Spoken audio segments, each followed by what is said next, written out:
Mi pasión por el pasado a menudo me ha llevado a lugares insólitos. Pero nunca me habría imaginado que indagar en la historia de la pasta me llevaría hasta las entrañas de la tierra.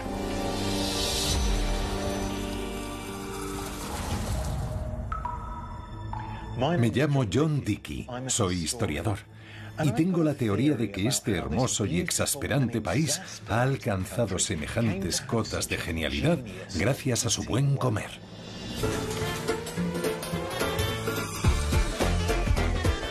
Estoy haciendo un recorrido por la historia de la comida italiana, y no es precisamente un bonito cuadro de la mamma sirviendo pasta a una familia de campesinos. La comida italiana es comida urbana. Las mismas fuerzas dedicadas a construir lugares como Roma, Florencia o Nápoles fueron también los ingredientes que inspiraron la manera italiana de comer. Buen gusto y talento en abundancia, pero también hambre y derramamiento de sangre, fe e hipocresía, esnobismo e intriga, intuición comercial e influencia política.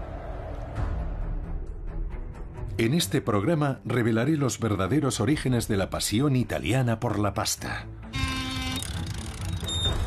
Degustaré las extrañas recetas que inventaron los primeros amantes de la pasta. Hemos hecho magia. Pondré a prueba mi habilidad con la tecnología que trajo una auténtica revolución a nuestros platos. Esto es hipnótico. Y revelaré cómo en una época los macarrones unieron a los poderosos con el pueblo y cómo todavía hoy siguen ganando votos. ¡Más programas de historia en televisión! En cualquier parte de Italia, la comida y la historia son inseparables. Acompáñenme y descubrirán los secretos de la cocina más popular del mundo.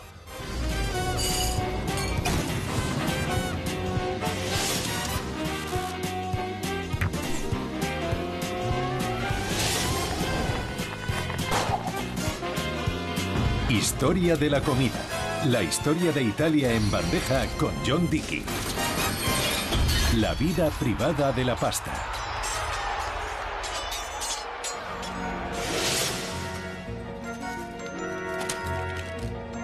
Hoy día, en Italia, las clases de pasta y de salsas para la pasta no tienen fin.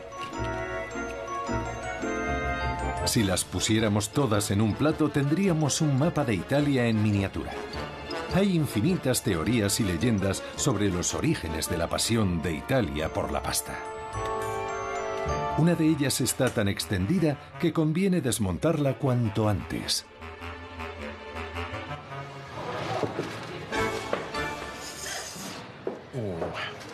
Todo el mundo sabe cómo nació el amor de Italia por la pasta. Marco Polo fue a China y a su regreso a Venecia trajo consigo los espagueti, ¿verdad? Pues no fue así, me temo. Los italianos ya comían espagueti mucho antes de que Marco Polo hubiera nacido siquiera, y la pasta no llegó a Venecia, sino justo al otro extremo de la península.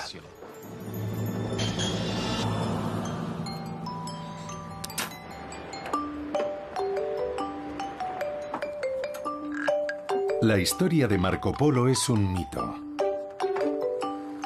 Surgió en Estados Unidos en 1929, inventado por la Asociación Nacional de Fabricantes de Macarrones.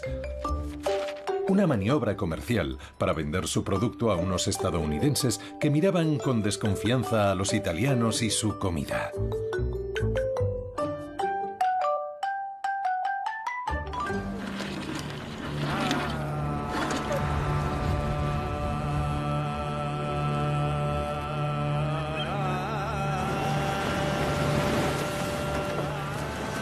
Los primeros indicios de la presencia de los espagueti en tierras italianas están aquí, en Sicilia. En la historia de esta maravillosa isla, las invasiones han sido un elemento permanente durante milenios.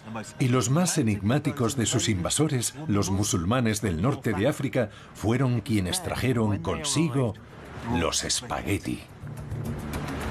Los musulmanes, ansiosos por ganarse las recompensas terrenales y celestiales que prometía la nueva yihad, invadieron Sicilia en el año 827. El atractivo que ejercía en todos ellos el saqueo y el afán de ganarse un lugar en el paraíso servirían para unir a las facciones enfrentadas, o eso esperaban, pero no funcionó. Enzarzados en constantes luchas intestinas, los musulmanes tardaron 70 años en completar la conquista. Cuando los musulmanes llegaron a Palermo, se encontraron con un territorio pequeño y árido completamente inapropiado para ser la capital de su nuevo territorio. Los viejos acueductos romanos ya no funcionaban. Pero los musulmanes, en lugar de reconstruirlos para conducir el agua hasta la ciudad, optaron por excavar.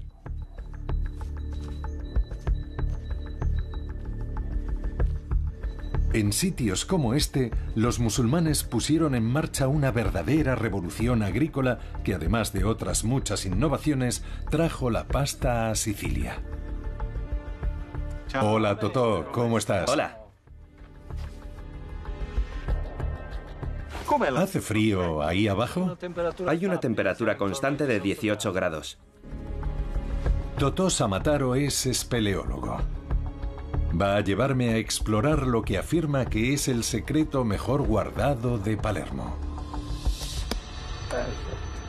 Parece salido de Blancanieves y los 7 enanitos. ¿No tendrás miedo? Claro que no.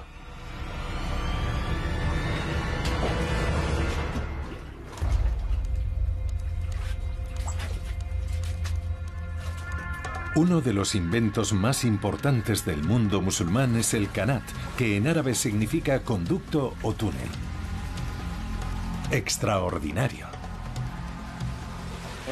Y Palermo está justo sobre nosotros.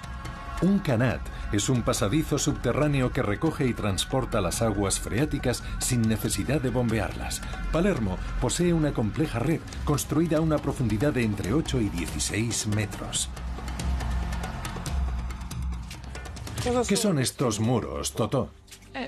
Es tecnología medieval árabe. Sirve para sostener el muro, para contener la roca cuando su composición es poco estable. Aquí vemos que se deshace con facilidad, así que cavaron un poco más e insertaron un muro. Si te fijas, verás que en la parte de abajo tiene unos 50 centímetros de ancho, mientras que arriba tiene unos 70. Y eso es porque los obreros tenían que cargar cestos al hombro y necesitaban más espacio para pasar.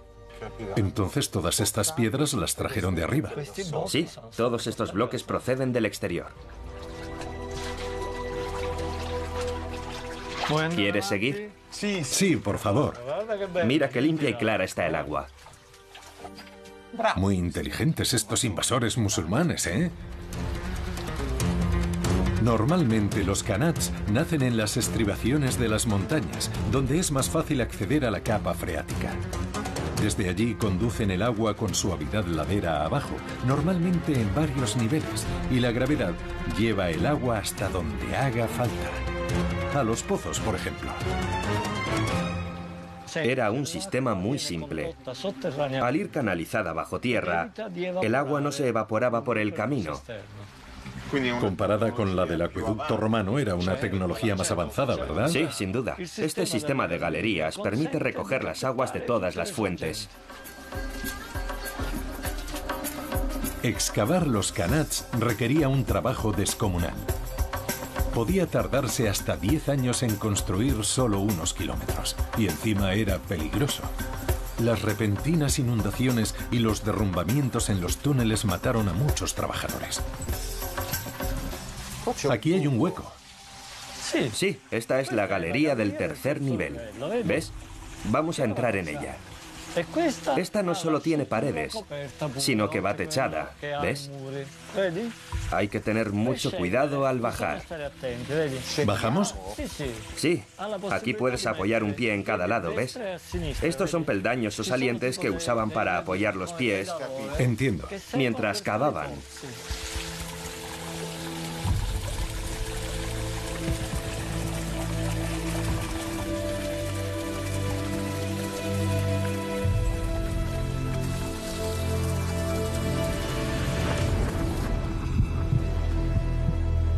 Aquí se siente uno completamente transportado al pasado. Solo este kanat Tiene más de 1 kilómetro de longitud. Se tardarían varios días en explorar todos sus niveles. Necesito tomar un poco el aire. Y quiero disfrutar de algunos de los cambios que hicieron posible este sistema. Ahora que ya tenían todo el agua que querían, los musulmanes podían cultivar alimentos hasta entonces desconocidos en Sicilia, como el limón y la almendra. Y también transformar la Palermo musulmana en un bello lugar de castillos y frondosos jardines salpicado de elementos acuáticos. Todas las casas tenían acceso al agua, pero era también una gran ciudad con arreglo a los cánones de la época. Según algunos cálculos, tenía una población de 300.000 habitantes. Para poder alimentarlos a todos, los musulmanes trajeron otra novedad, el trigo candeal. El trigo candeal es una variedad de grano duro con alto contenido en proteína. Es el único realmente adecuado para hacer la pasta seca que hoy día llena las estanterías de los supermercados de todo el mundo. Y fue en la Sicilia medieval donde la transformación del trigo candeal en pasta empezó a formar parte de las faenas diarias en Italia. El entorno es impresionante. Y el olor a grano molido impregna el aire. ¡Qué apetitoso! Este edificio que vemos es uno de los molinos en activo más antiguos de Sicilia. Su construcción es muy posterior a la de los molinos de la época musulmana. Por tanto, es el lugar perfecto para descubrir cómo los musulmanes medievales entregaron a Italia el plato que más la define. Pino es molinero en Roccapalumba, a 60 kilómetros de Palermo. Decir que le apasiona su negocio es quedarse muy corto. Hola, Pino. ¿Qué tal? Bien. ¿Cómo va todo? Bueno, siempre muy atareados. Esto es trigo candeal, ¿verdad? Sí, auténtico trigo candeal siciliano. ¿Por qué el trigo candeal es tan apreciado? Porque es muy nutritivo. Lleva proteínas, vitaminas, calcio, fósforo. Un mundo de beneficios. Un solo grano contiene exactamente las mismas proporciones de nutrientes esenciales que un huevo. La esencia natural de la pasta. Si intentara hacer pasta con trigo blando normal, ¿cómo saldría? No se podría comer. ¿Por qué? Porque se desharía. No se puede hacer espagueti con trigo blando. Es un agravio a la pasta. Anda, ven a ayudarme. Te voy a enseñar cómo se muele. ¿Puedo tocar? No, mucho cuidado con la muela del molino, ¿eh? Es peligrosa. ¿Y esto de aquí arriba? No, nada. Tú estate quieto y deja que yo me ocupe. Entendido. John, cuidadito con esas manos. Es evidente que Pino ya está acostumbrado a tratar con visitantes manazas como yo. Esta piedra gira entre 55 y 60 veces por minuto y tiene una potencia equivalente a unos 14 caballos aproximadamente. Pesa la friolera de 2.000 kilos, más que suficiente para arrancarte varios dedos de cuajo. Voy a intentar conservar los míos. Así, bravo. Muy bien. ¿Puedo? Adelante. Buenísima. Buenísima. Tan sana. Voy a hacer una pasta fantástica con esta materia prima. Me dan ganas hasta de probarla. ¿Qué tal? Buenísima. Pues los espagueti aún mejor. ¿Así? Sí, así, con un poco de arte. Enséñame cómo. Un poco así. Pino. Dale. Pino me cuenta que el secreto del tamizado está en las caderas. No sé por qué me da que intenta tomarle el pelo a un desafortunado historiador. Ya está bien así, John. A hacer los espagueti. Muy bien. Por desgracia, desconocemos los métodos que empleaban los musulmanes para hacer su pasta. No hay evidencia de que usaran utensilios para ello, probablemente porque la harían a mano. Parece un trabajo arduo. Pero Pino cuenta con un temible dúo de capataces, Pina y Piera, que me van a enseñar cómo se hace. Es una sensación maravillosa. Los musulmanes no fueron los primeros en hacer pasta. En el Mediterráneo oriental se viene cociendo pasta en fragmentos pequeños desde antes del nacimiento de Mahoma. Con más fuerza. Ya lo intento. Mejor así. Los musulmanes llamaban a su pasta itrilla, una palabra heredada del griego.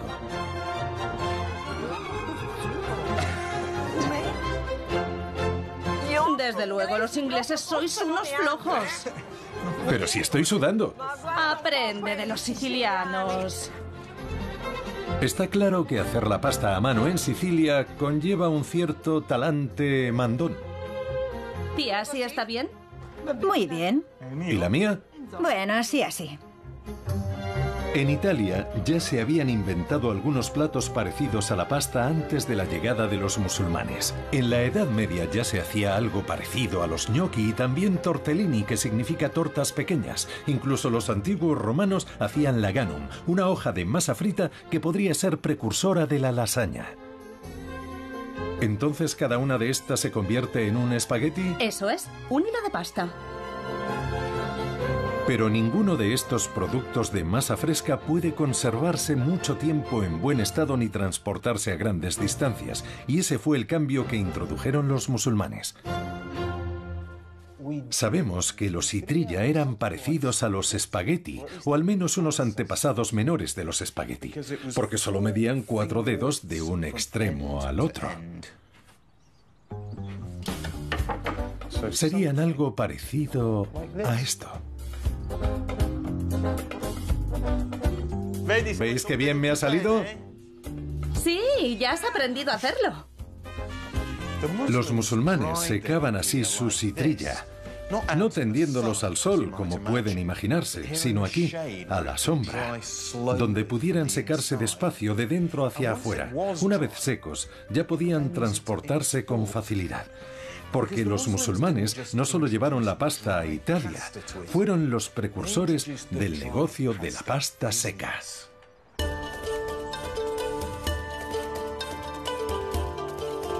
Según hizo constar una fuente árabe, en torno al año 1100, aquí en Travia, cerca de Palermo, se producía pasta a gran escala. Cito textualmente: barcos cargados hasta los topes de itrilla partían hacia el territorio continental italiano. Barcos repletos de partidas de espagueti en el siglo XII. Alucinante. Después de su primera aparición aquí en Travia, la presencia de los espagueti empieza a constatarse por toda la costa italiana, de Nápoles a Génova, en documentos históricos. Hay testamentos, libros de cuentas mercantiles, hasta la vida de un santo. Y lo que estos documentos nos dicen es que sin duda ya había surgido el idilio de los italianos con la pasta.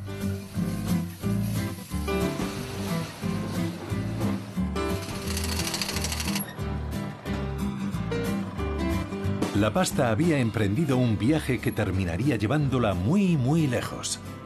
¿Lavado completo? Sí, gracias. Pero los musulmanes, los primeros en traerla a las costas de Italia, no tardaron en ser perseguidos y expulsados de Sicilia. Estos muros formaban parte del molino más antiguo de Travia. Seguramente aquí se produjo en su día la harina con la que se hicieron los primeros espagueti documentados en la historia de Italia. Y vean en qué se ha convertido ahora: un negocio de lavado de coches.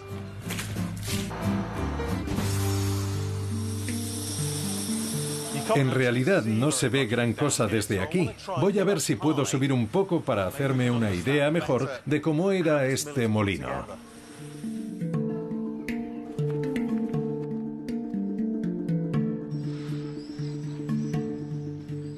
Incluso podría pedirle a algún vecino que nos deje entrar para tener una vista desde arriba.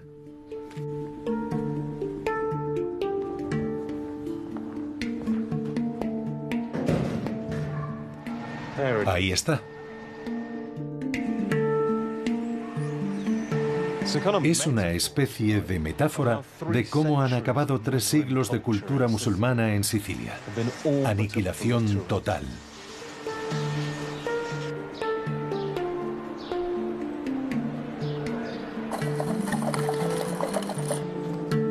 principio del fin llegó en el siglo XI, cuando las luchas dinásticas y las disputas sectarias prepararon a la Sicilia musulmana para un cambio de dueños.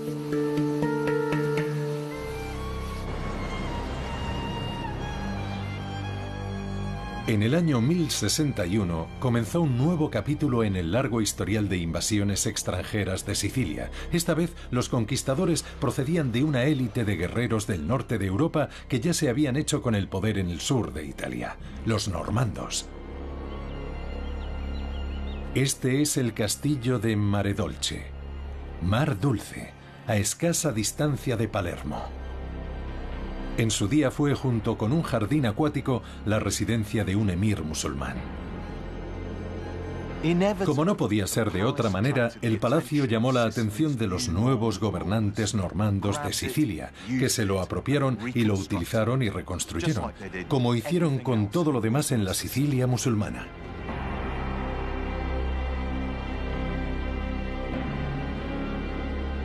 Antes había una mezquita aquí, pero se transformó en capilla.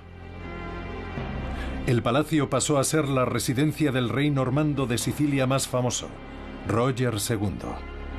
Ansioso por proclamar su poder, Roger supo rodearse de administradores, arquitectos, soldados y poetas con talento que hablaban árabe.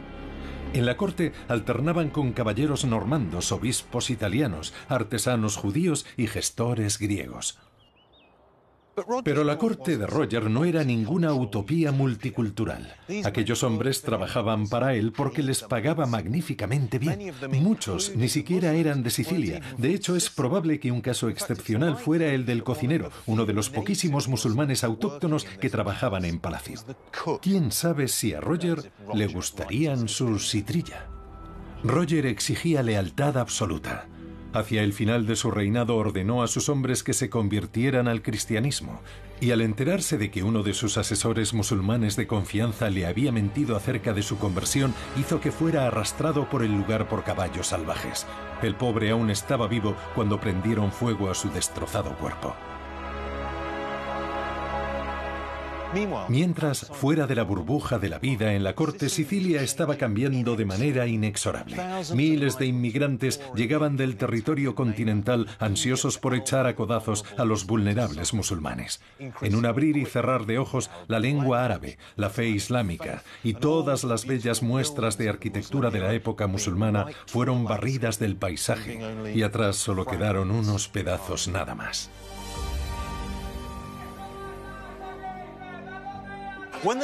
Cuando los normandos llegaron a Sicilia, alrededor de la mitad de su población, unos 250.000 habitantes, era musulmana. Pero en la segunda mitad del siglo XII comenzó un ciclo de conversiones forzadas, pogromos y expulsiones. Al final, tras un siglo y medio de dominio cristiano, solo quedaron 20.000 supervivientes y fueron deportados a una colonia en territorio continental italiano. Para entonces su complejo sistema de agricultura ya estaba en proceso de degradación total.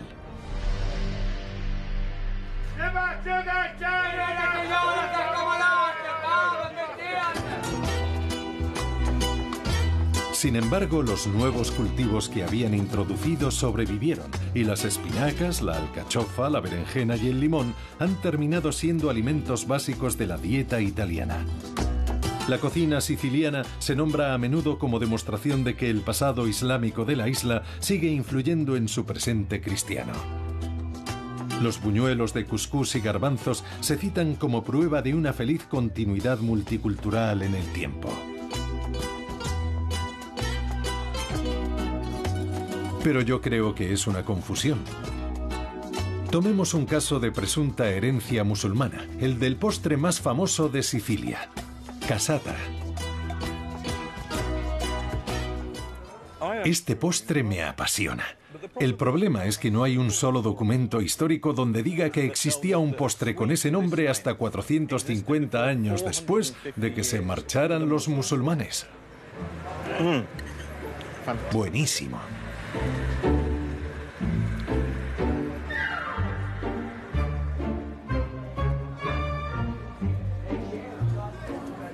Puede que no seas musulmana, pero seguro que eres mora.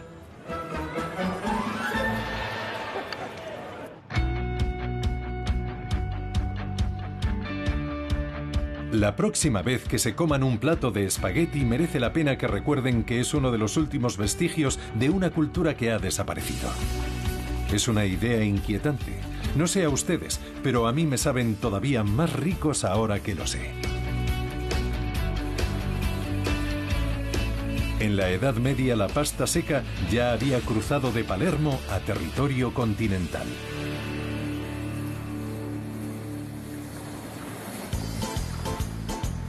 He seguido mi viaje hasta Nápoles, que es la capital italiana de la pasta en la actualidad. El simple aunque sublime placer de saborear un plato de espagueti forma parte de la identidad napolitana, tanto como el Vesuvio o el O Sole Mio. Pero las recetas medievales dejan claro que en aquel entonces la manera preferida de comer pasta no era con almejas o al pesto. Le echaban gran cantidad de especias y de otra cosa que los musulmanes habían introducido en la cocina italiana: el azúcar. Me muero de hambre y hay veces que lo único que puede saciarte es un plato de pasta con medio siglo de antigüedad. Y estoy de suerte. El chef Lino Scarallo, con una estrella Michelin, ha aceptado cocinar para mí un plato del siglo XVI. Bueno, Lino, ¿qué hay de comer? Macarrones a la napolitana. Ah, ya, con tomate, albahaca... No, nada de eso. No llevan tomate, sino especias y azúcar. Ya verás, te van a sorprender. Para la receta necesitamos unos trozos de pan empapado. Y para ello voy a usar agua de azahar. La receta original dice agua de rosas. Y ahora le añadimos la harina. ¿Cómo? En el curso acelerado de pasta que hice en Sicilia me parece que olvidaron el paso de la miga empapada en agua de rosas. Solo se usa una mano para hacer la masa. ¿Una mano? Sí, porque la otra puedes necesitarla. Ah, ya. Ahora añadimos la canela. Huele. Me encanta el olor de la canela. En la Edad Media y en el Renacimiento, los ricachones echaban especias a todo para alardear de su riqueza, pero también se pensaba que las especias eran buenas para la salud. La medicina de aquella época se basaba en la teoría de los humores. Entonces se pensaba que debía existir un equilibrio entre los distintos humores del organismo y que los alimentos tenían propiedades que se correspondían con esos humores internos.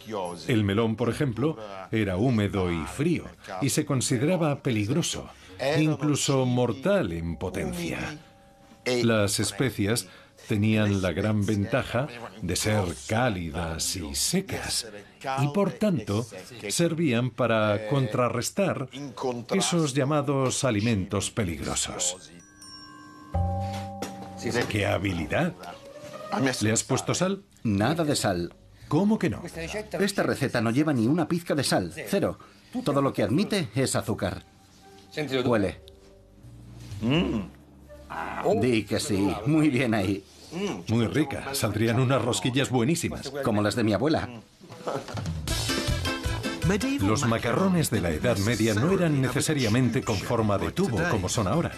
De hecho, hasta el siglo XIX el término macarrones se usaba para designar toda clase de pasta.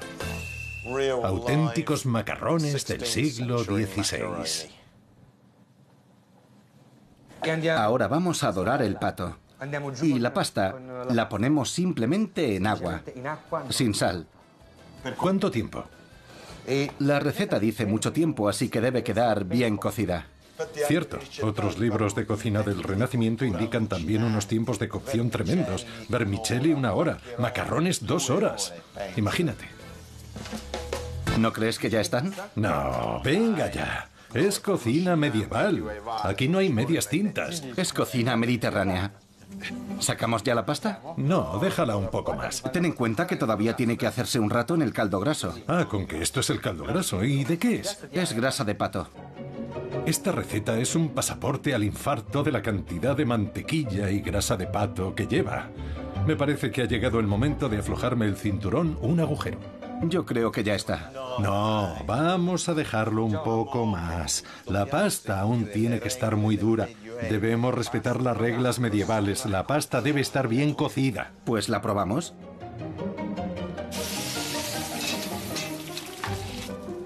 Una pizca de canela. Tu perdición. El azúcar fundamental. Qué grande. Y voy a terminar con un poco de comino fresco para darle un poco de color y frescura. Quizás sea un toque demasiado contemporáneo para mi gusto, pero te lo voy a pasar. Permíteme esta licencia. Hemos hecho magia.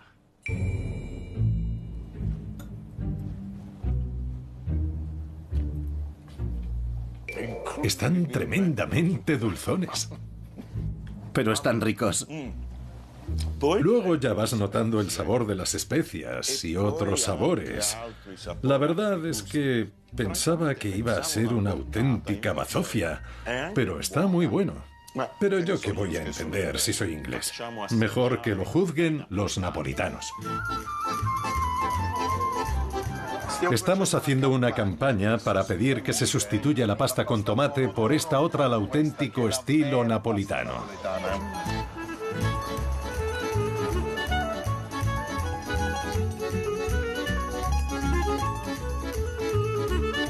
Sabe dulce. No me hace mucha gracia. Es incomible. ¿Estás soso? No me gusta mucho.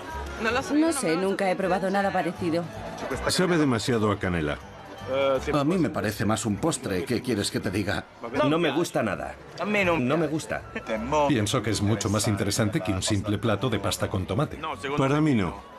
Prefiero la pasta con tomate siempre. Es que yo prefiero mi pasta con tomate. A lo mejor con un poco más de azúcar. No. No parece que los clientes de Nápoles estén muy convencidos. Quizá no sea tan extraño. En fin, con el cambio de las recomendaciones médicas en el siglo XVIII, los italianos dejaron de comer espagueti con azúcar y especias.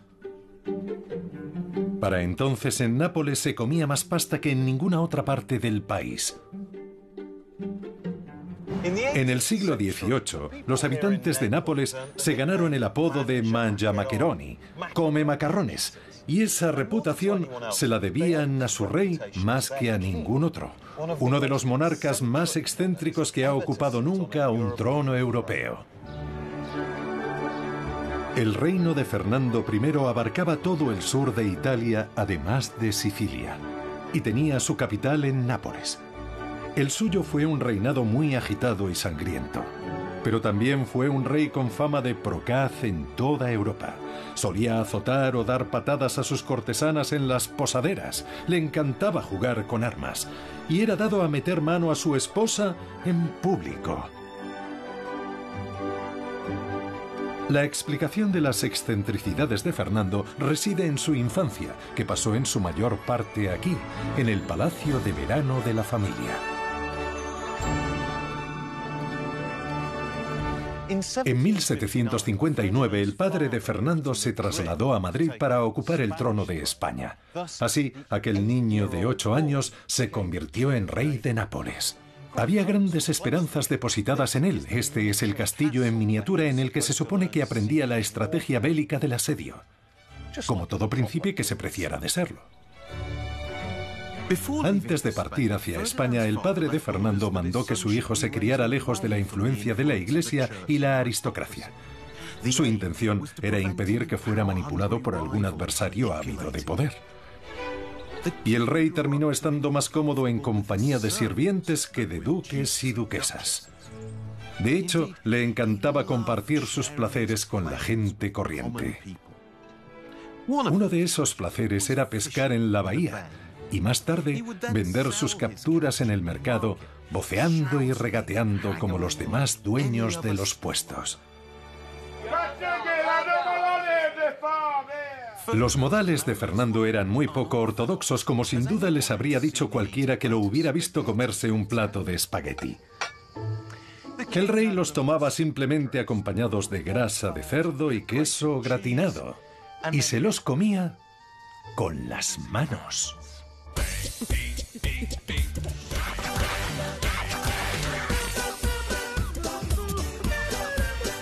Cuenta la leyenda que al mayordomo de Fernando le escandalizaba tanto la manera de comer pasta de Su Alteza Real que inventó el tenedor de 4 puntas.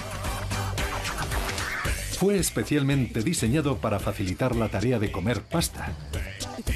Pero al rey no le convencía.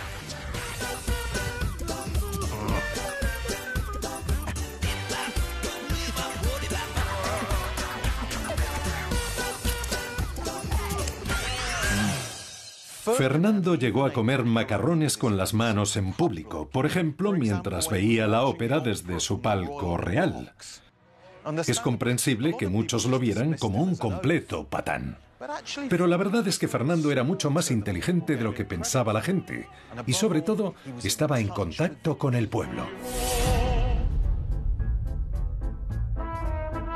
Creo que la vulgaridad de Fernando con la pasta en realidad era un gesto dirigido a una audiencia muy concreta, una clase de napolitanos famosa en toda Europa por comer pasta con las manos. Los Lazzaroni, que significa mendigos o leprosos. Se los podía ver por toda la ciudad, sucios y harapientos, tomando el sol ociosamente. Los Lazzaroni era el grupo más unido y contumaz del inmenso populacho napolitano. De hecho, a menudo se los define como los precursores de la camorra, la mafia de Nápoles. Los orígenes de los Lazzaroni están en esta plaza del mercado.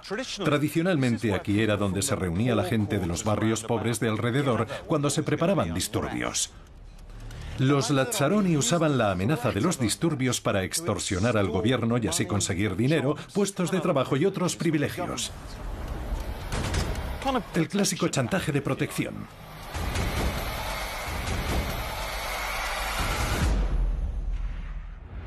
Un aristócrata francés que había visitado la corte aseguró que el rey protegía a los Lazzaroni a cambio de su colaboración. Según sus propias palabras, hacen temblar al gobierno y se los mantiene a raya no permitiendo que les falten el pan ni los macarrones. Había ciertas ocasiones especiales en la corte en las que incluso era una tradición invitar al jefe de los Lazzaroni a palacio, como el nacimiento de un vástago real. Él tomaba al bebé en sus brazos, comprobaba si era niño o niña, lo besaba y se lo presentaba a la multitud desde un balcón.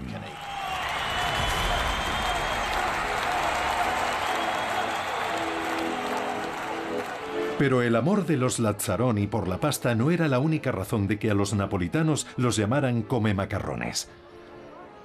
Cuando Nápoles se convirtió en una de las principales ciudades de Europa, el precio de los productos perecederos como la carne y las verduras subió mucho, por lo que se recurrió a la pasta para alimentar tantas bocas hambrientas.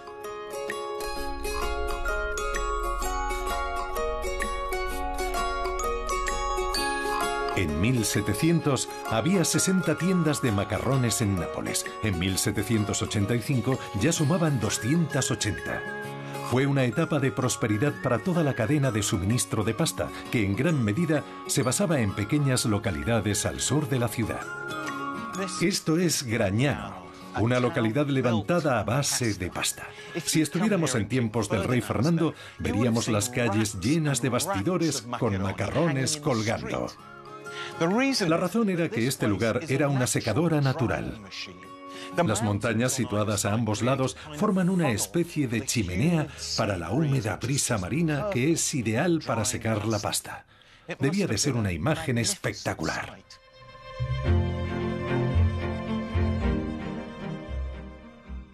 Llegaron incluso a rediseñar la avenida principal de Gragnano para atrapar mejor la brisa. Las principales fábricas de pasta se trasladaron al lugar y abastecían a toda Nápoles.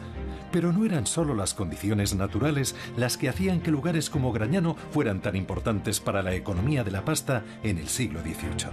Los avances tecnológicos también apretaban el paso. En la Edad Media eran las mujeres y sobre todo las monjas quienes elaboraban a mano la mayor parte de la pasta. A partir del siglo XVII, la producción se hizo profesional y las mujeres fueron paulatinamente marginadas. En lugares como Gragnano aparecieron las máquinas de amasado y extrusión, y para la mentalidad de la época, eso era un trabajo de hombres. Mezclar y amasar harina y agua en grandes cantidades era un trabajo muy pesado. Una manera rápida de acelerar la producción era quitarse los zapatos y los calcetines y ponerse a pisar. No resulta muy apetecible. Usar el trasero resultaría una apuesta mejor a largo plazo. Los fabricantes de pasta aumentaron el tamaño de una antigua herramienta de panadero, la amasadora. En las versiones más grandes, el fabricante subía y bajaba montado en la barra como si fuera un balancín. Pero la verdadera revolución en la fabricación de la pasta tuvo que ver con la invención de las distintas formas. Enrollar los macarrones con una plancha o cortarlos con una herramienta de alambres a la que llamaban la guitarra era terriblemente lento. Las prensas de extrusión sin duda eran el futuro. En el siglo XVIII ya eran lo bastante grandes como para producir 125 kilos de pasta en 10 horas. Y todavía mejor, ya podían darle todo tipo de formas. Este es Antonio Mocha. Dirige una fábrica de pasta. Su pasión por la artesanía le ha llevado a coleccionar máquinas de fabricar pasta del siglo XIX. Son artilugios que han hecho historia. Y hemos quedado en que va a hacerme una demostración. Veo que estás haciendo pasta a la manera del siglo XVIII. Sí, con métodos del 18, pero ya usando algunas máquinas que eran modernas para la época. Mira cómo huele. Me lo comería ahora mismo. Esto es lo que siempre hemos respirado en el aire de Gragnano. De verdad. Nosotros crecimos en este entorno rodeados de agua y sémola. Y poco a poco aprendimos a hacer la pasta. Ahora la estamos frenando, que quiere decir que la estamos amasando antes de meterla en la prensa para transformarla en pasta.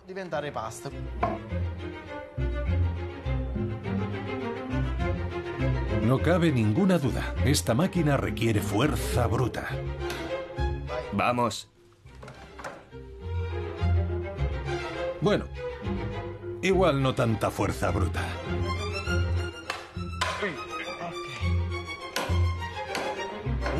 Mira, John. Sí. Aquí está parte de nuestro plato de espagueti. ¡Qué maravilla!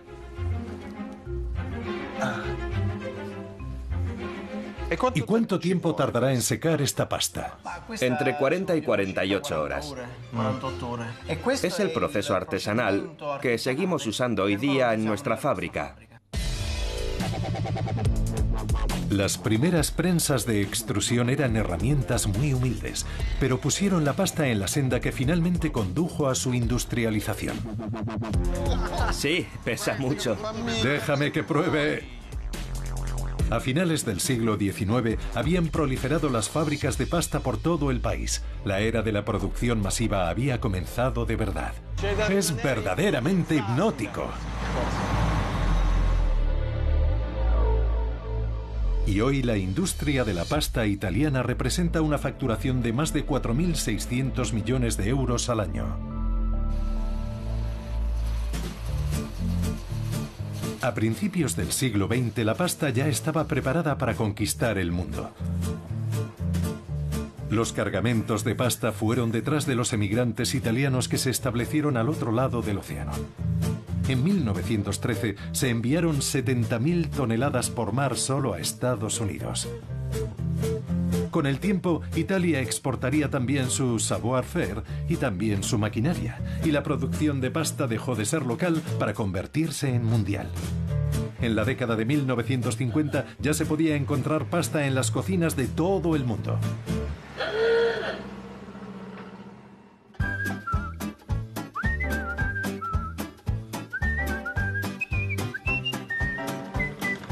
Pero creo que su hogar espiritual sigue estando aquí, en Italia, donde se consumen unos 25 kilos por persona y año. Y donde la pasta se ha utilizado una y otra vez como instrumento político.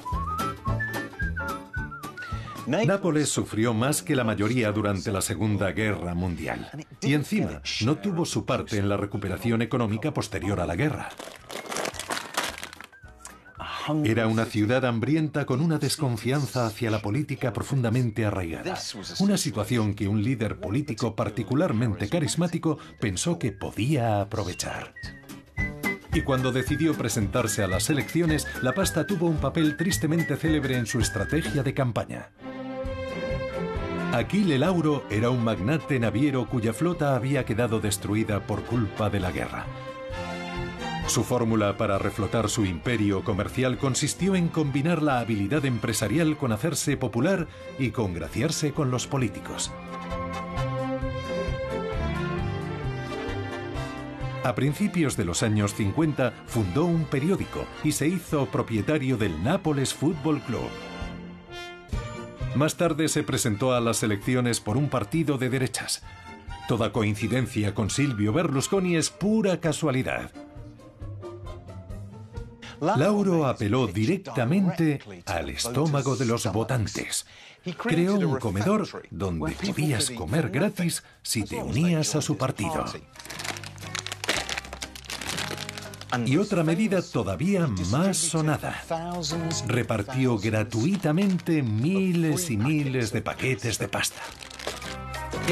Fue una estrategia acertada. Lauro salió elegido alcalde 2 veces y elegido al Parlamento 3 veces. Estamos convencidos de que los napolitanos, como todos los italianos, sabrán extraer las conclusiones lógicas de lo sucedido. Achille Lauro me ha dado una idea. Yo tengo mi causa particular. Veamos cuánto apoyo consigo usando la táctica de los macarrones. Más historia en televisión. Acérquense y firmen. Un paquete de pasta de regalos si apoyan nuestra causa. Más historia en televisión. Acérquense y firmen.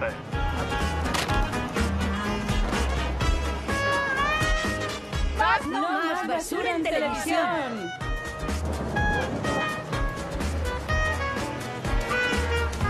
¡Más programas de historia en televisión! ¡Más programas de historia en televisión! Tenga un paquete de pasta. ¡Oh, yo quiero más historia!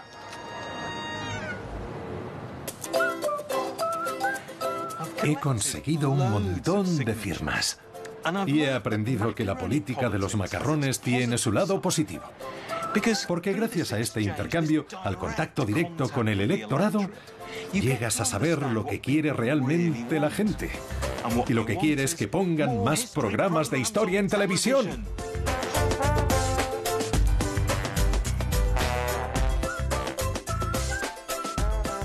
Tal vez les parezca que esta táctica política de los macarrones está ligada a un pasado hambriento o que algo así solo podía suceder en Nápoles. Pero hasta la fecha, en el norte como en el sur, desde los comunistas hasta Berlusconi, los políticos han seguido tratando de utilizar la pasta para ganarse apoyos.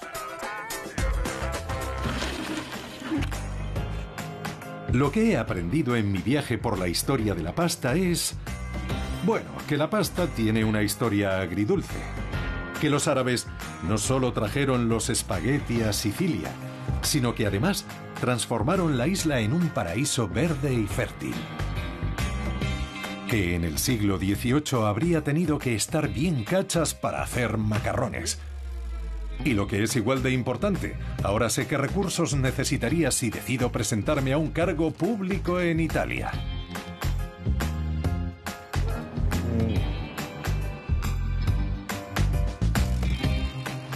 Desde que los musulmanes introdujeron los espagueti en Sicilia, la pasta ha modelado realmente el paisaje italiano, su economía y su identidad misma. Hoy representa a Italia en las mesas de todo el mundo. Me gustaría pensar que también tiene el futuro asegurado, porque en definitiva la pasta es un plato democrático que disfrutan ricos y pobres por igual. Y porque está deliciosa, por supuesto.